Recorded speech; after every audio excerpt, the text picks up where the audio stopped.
Hello and welcome to Watchdog Wargaming.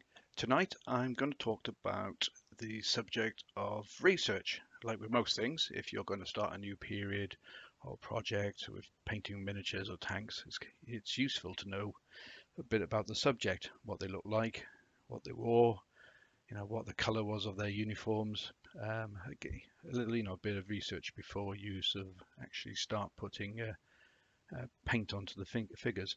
A lot of the companies now, especially with the Warlord Games new infantry set, put the actual suggested color patterns on there as well. But if you didn't have that guide, what would you do?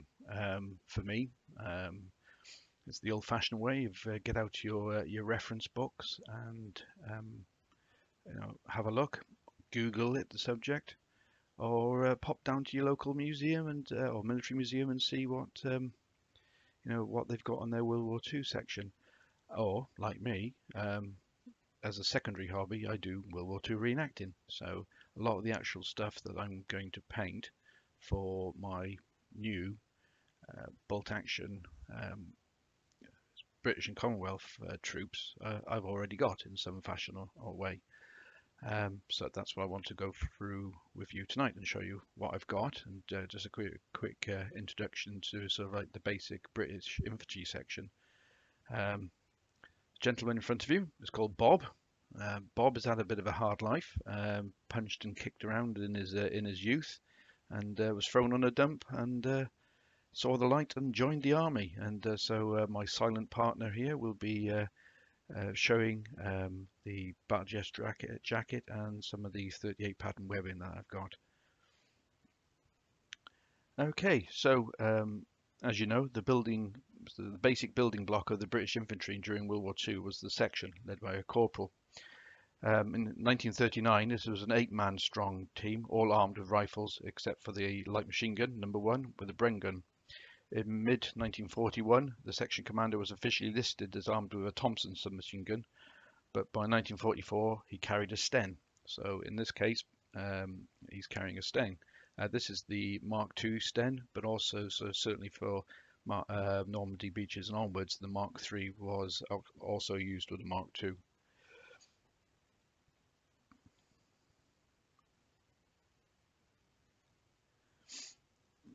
Okay.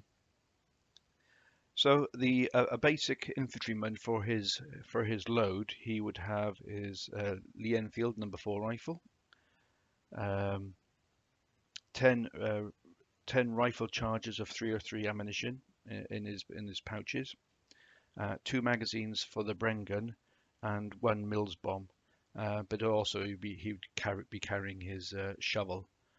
One thing they did learn very quite quickly is that once you get into position, just to start to dig in, because the Germans had a nasty habit of either counter-attacking or put a mortar stonk down on your position.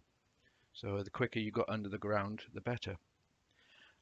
One man in the actual section, instead of actually carrying the shovel, was tasked to carry the pick. Part of the actual infantry section as well, the main of the firepower came from the Bren gun group. And a Bren gun group was made up of three men, not 2. So you had the Lance Corporal, the Bren gun commander, and he carried again the number 4 rifle, the 10 charges of the 303 ammunition. He also carried 4 magazines for the Bren gun as Mills bomb, but also had instead of actually a shovel or a pick, he carried a machete. And then you had the actual number 1 on the Bren gun. He carried the Bren gun himself. He also carried 4 mags of the Bren gun. And also carried the Bren gun tool wallet. And then you had the number 2, number 2 was sort of a bit of a donkey. He carried the 10 rifle, sorry, his own ammunition of 10 time rifle charges of 303. He had 5 magazines for the Bren gun, carried the pick, a Mills bomb, and the Bren spare parts roll. All these extra bits are actually included on the Commonwealth, British and Commonwealth sprues, which I covered in previous film. So let's have a look at the uniform. So you've got this particular one is a Battledress, which is you got a 1930, 1937, 1940 pattern, and then there was a later one which was sort of the austerity pattern, which was took away all the pleats and all the sort of nice fancy bits on it, and tried to make the uniform as basic as can. But this is the 1937 pattern, and so what you can see in front of you is, let me get my stick out. So he's got the Mark 1, Mark 2 helmet. For some strange reason, he's carrying his first field dressing at the front, and so instead of actually in his trouser pocket. I presume that's for ease of use. He's got his bandolier carrying additional ammunition in the 5-round charges. Also, he's got as I mentioned, he's got the additional magazines for the Bren gun. The majority of your firepower came from that Bren gun, and if you didn't get the ammunition to it, you certainly lost that firepower. Bren gun was very accurate, and that actually, as a light machine gun, that was partly one of its downfall. It was too accurate for its own good.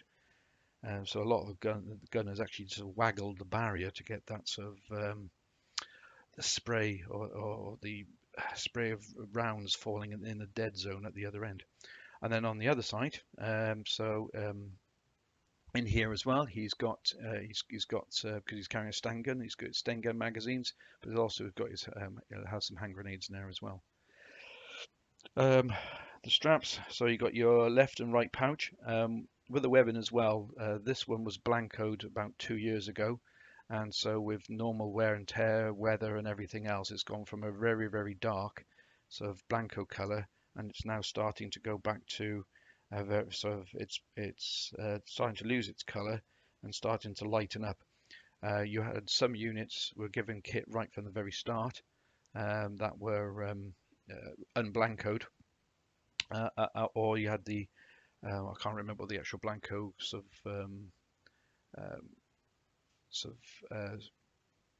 what the darkness was, but it was a very, very dark green. In the early part of the war, it was sort of a pea green, and as the war progressed, certainly to the 1940s, it went to a very, very dark color. Okay, so before anybody starts worrying, the weapons are all deactivated, all replicas, so they're not going to go bang, and I don't certainly want the police knocking on my door. Okay, so hopefully Bob is not going to fall off his chair when I move him, but I just want to quickly show you sort of the badges on the side of the arms. Now I know the transfers that come with the Bolt Action Commonwealth box set are both Canadian and British, and it runs from the 3rd Armoured Division. Now Bob is actually his unit is actually Wiltshire Regiment. So it's, but not the 1st Battalion. He's actually from the 5th Wiltshires. So as you can see on here, it looks like he's been long in the tooth, and he's been in the army for quite some number of years. He's a Lance Corporal, so probably he'll be the Section 2IC or the Bren Group Commander. Up here you've got Wiltshire Regiment, so on the shoulder title, and then you've got the divisional grouping. So this is the 43rd Wessex Infantry Division. And then underneath, this is his the red stripe. That is his stripe of service. So the one single stripe denotes that he was actually in the infantry. And then sort of unique to the 4th and 5th Wiltshires, the 5th Wiltshires was a small blue square, whereas the 4th one was a small maroon square. So yeah, unfortunately I couldn't put his small pack on the back without him tipping off his chair. So I'll put that as a picture later on, so you have a look at that. And on the other side, so all the badges are repeated on both sides. So you've got the shoulder title, the divisional marking, and the rank of the stripe of service. 5th Wiltshires is his rank, but also he's actually got a trade.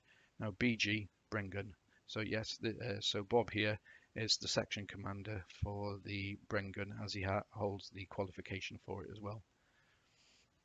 Now if I can just tip the camera slightly down. So Bob's also here. He's got his lightweight respirator.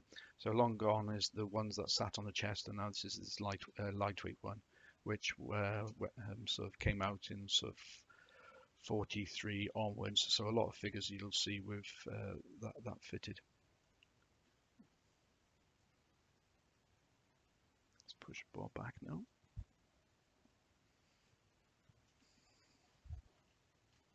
Eek. Okay, so that is that's basically, as you can see from the different colours, and also as well, he's wearing his neck scarf, which is dark green. In fact, the actual webbing, the colour of the webbing is very similar to this dark green that's actually on his scrim net. Rules and regulations state that he should have had his collar done up, and as an NCO, he should be setting example for his troops under his command. But it's a bit warm, so he's and there's a bit of a relaxed dress. Also, as well, with the rules and regulations for the dresses, it does say that the actual webbing straps should go under the shoulder straps as well. But again, if you're in combat and you need to ditch your kit quite quickly, you know, taking the time to actually undo your buttons probably time that you definitely needed. Now, so things that he would be carrying in his webbing, like I said, you'll have the Bren gun magazine, but also you would have Mills bombs as well. Again, also you have access to smoke grenades, and white phosphorus grenades, which I think is the 77 grenade, top of my head. Could be wrong on that one, but I'll double check. But basically, as you can see, they're not. For me, the main difference between the Canadian and the British battle dress was actually the colour of it. As you can see on here, this is a very browny colour, whereas the Canadian one was going more to the greenish side of brown. And also the actual, as I mentioned before, the quality of the uniforms was certainly a lot better. And a lot of servicemen, try to get the Canadian battle dress for ceremonial use, or the going out dress if they had a bit of an R&R or allowed downtown, because it was it looked the part. Yeah, just a little bit of food for thought as well. As you can note with modern soldiers, they have body armor and Kevlar this, and special materials that. The good old British Tommy, the only body armor he had was his a steel helmet. So it's and instead of we run around in Gore-Tex and nylon and everything else, all this uniform is made out of heavy wool. And I can assure you, when it gets wet, it gets heavy and it gets smelly, and it's very uncomfortable and very, very itchy, especially in hot weather. Not particularly sort of holds the heat in, and that's why they were issued sort of their great coats. But like the great coats and their large packs and everything else, if they had gone into attack, that would have been left in the rear with their quartermaster or their platoon sergeant major, and then picked up at a later date. I'll go on to the small pack, because the small pack, there was enough kit and equipment in there to last them 24 hours in the field. So change of pants, some pictures of loved ones, enough their Tommy cooker so they can make a brew. British Army still stopped for tea, and I think that's one ration that they would have suffered greatly if they hadn't got through on a quite a regular basis, was the old tea ration. But there we are. I hope that's been sort of some interest for you. I will sort of put pictures of the small pack, and also the auxiliary pack that was used for carrying additional information. One thing I'll do as well is, you may or may not know that actually sort of a lot of Canadian officers served with the British Army, especially at D-Day, under a thing called the Can Loan Scheme, which might be of interest to some. Again, with the stickers that you have, you might or the decals that came with the models. You may be able to make one or two of your officers into British Army officers into Canadian officers. I'll go into that into another time. So there we are. So thanks for your time, much appreciated.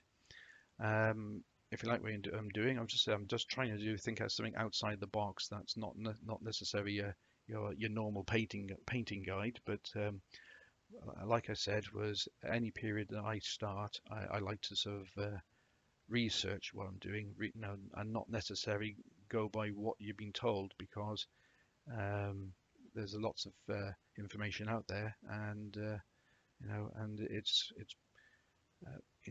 I've been there before, painted up all my figures in a particular color, following some guide, only to find that it's the wrong shape or wrong color or everything, and it turned out to be a little bit of a mess.